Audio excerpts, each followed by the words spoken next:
Pessoal, hoje eu vou ensinar para vocês como que vocês instalam no carro de vocês o cinto de segurança retrátil.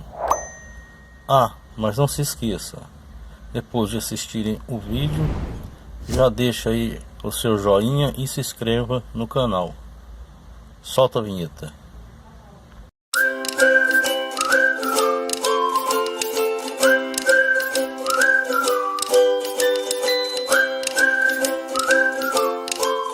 Fala galera, tudo bem com vocês? Então, hoje eu tô aqui para poder ensinar para vocês como que vocês vão instalar o cinto retrátil no carro de vocês, nos carros mais antigos. Vocês vão vir entrar dentro do carro e aqui nessa tampa lateral, atrás do banco do motorista ou do passageiro, vai ter essa tampa lateral. Vocês vão remover essa tampa lateral aqui, ó, esse forro, e atrás do forro tem uma chapa. Tem uma chapa lá embaixo.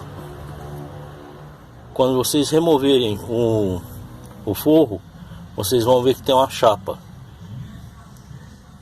Aí vocês vão pegar, vão tirar essa tampa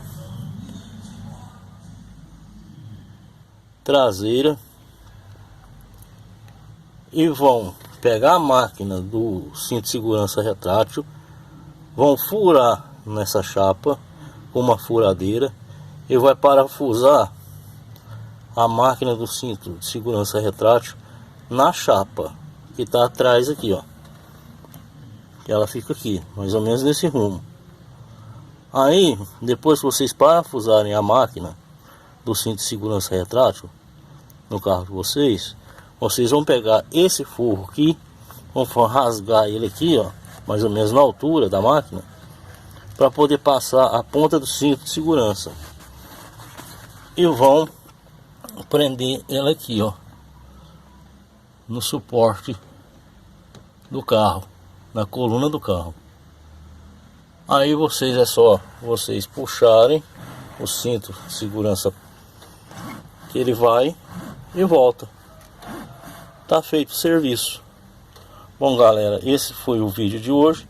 Espero ter ajudado vocês aí. Qualquer coisa deixa nos comentários, que eu vou estar respondendo a todo mundo aí. Ok? Um forte abraço a todos. Fiquem todos com Deus.